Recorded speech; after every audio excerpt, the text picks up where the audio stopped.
Hello friends, नमस्कार। अभी 15 मार्च आने वाला है और यह तारीख मतलब मैंने मेरी इनकम पर पूरा टैक्स सही से भरा या नहीं, यह जानने और समझने का समय।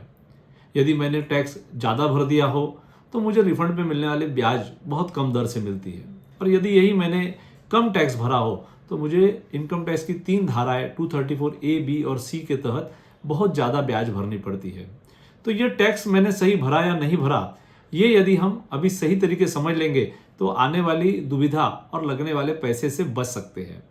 जैसा कि हम सब जानते हैं कि इनकम टैक्स में पिछले 2-3 वर्षों में हम लोग जो इंडिविजुअल HUF, BOI और AOP कैटेगरी के तहत अपने रिटर्न भरते हैं, उसमें काफ़ी सारे चेंजेस आए हैं। तो जो सबसे पहला और बड़ा महत्वपूर्ण चेंज है वह यह कि हम लोग जो हमारी इनकम को कैलकुलेट करते हैं, लास्ट 2 सालों से सेक्शन 115 BAC आने के बाद हमारा कैलकुलेशन का जो मेथड है वह थोड़ा चेंज हुआ है।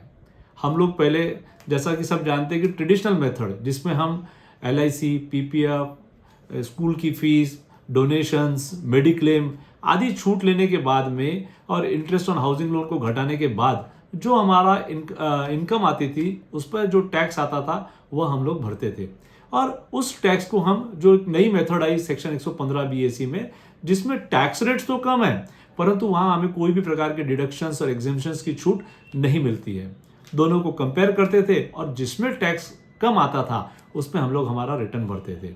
यदि मेरी इनकम में सिर्फ सैलरी, अदर सोर्सेस और कैपिटल गेन हो तो मुझे कोई ऑप्शन एक्सरसाइज नहीं करना पड़ता था। जिसमें मुझे कम लगा मैं रिटर्न भरने के पहले डिक्लेयर कर देता था और उसमें मैं टैक्स भर देता था। परंतु समस्या आती थी जिसकी इनकम में इनकम फ्रॉम बिजनेस होती थी।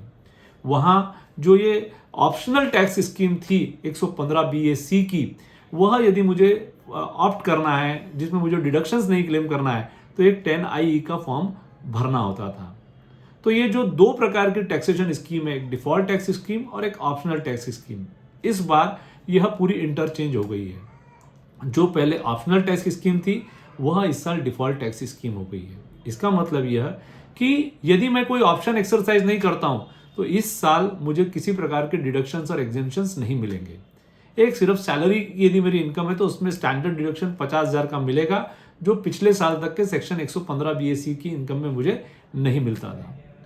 तो इसका मतलब यह हुआ कि यदि मेरी इनकम फ्रॉम बिजनेस है और यदि मुझे डिडक्शंस और एग्जेम्पशंस लेकर के मेरे रिटर्न्स में टैक्स कैलकुलेट करके भरना है तो मुझे रिटर्न भरने से पहले एक 10IE का फॉर्म रिटर्न फाइलिंग की ड्यू डेट के पहले इनकम टैक्स में जमा कराना होगा। अन्यथा मुझे यह ऑप्शनल टैक्स स्कीम जो बन गई है उसका मुझे बेनिफिट नहीं मिलेगा।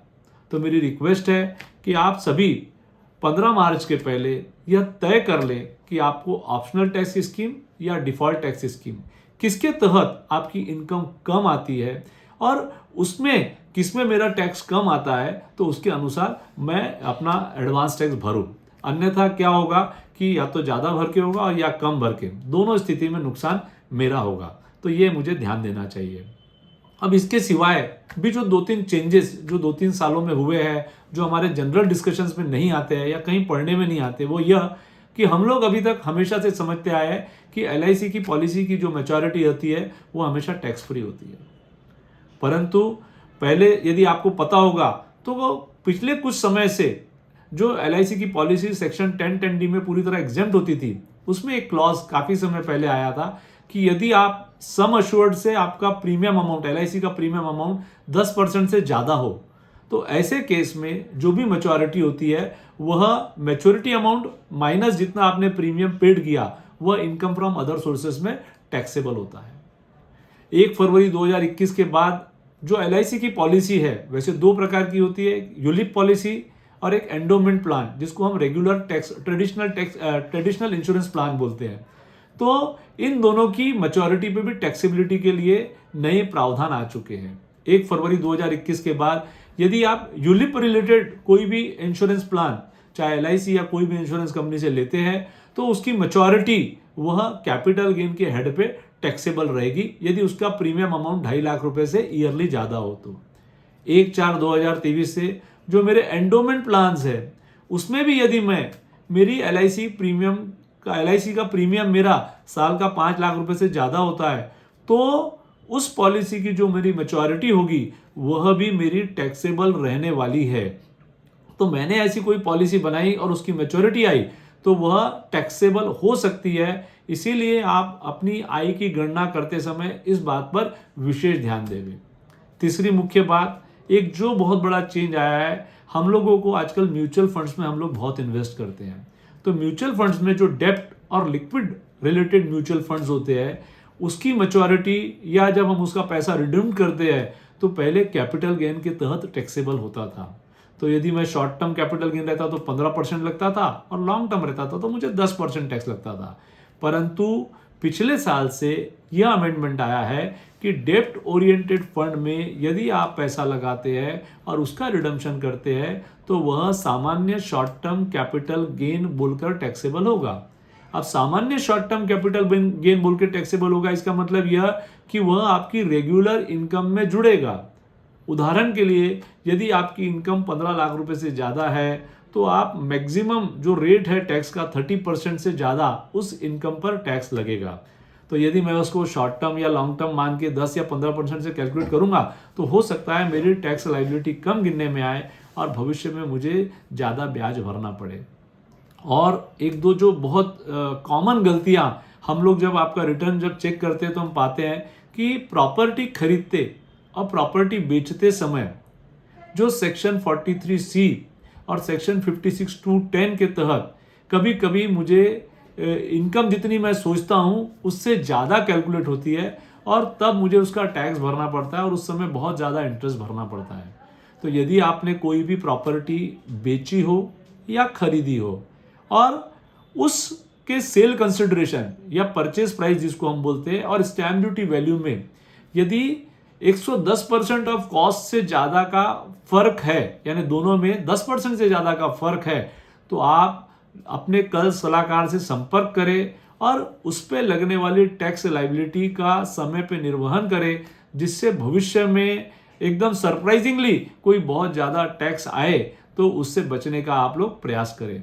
और सबसे मुख्य बात, 15 मार्च के पहले अपनी जन्म कुंडली, यानी जैसे टैक्स की जन्म कुंडली हम लोग हमारे फॉर्म नंबर 26 AS और AIS को कहते हैं, इसमें बहुत सारी इंफॉर्मेशन जो अलग अलग सोर्सेज से मुझे होती है इनकम की, जिसको ऐसा लगता है कि मैंने नहीं दिखाया होगा, परंतु पैन और आधार हर जगह देने से आजकल सारा डाटा इनकम टैक्स डिपार्टमेंट में जमा होता है और मेरे 26 AS और AIS में वह सारी इनकम रिफ्लेक्ट होती है।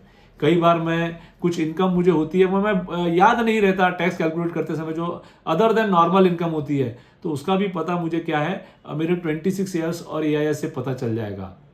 यह समस्या सबसे ज़्यादा होती है सैलरी इनकम में रिटर्न्स भरने वालों को।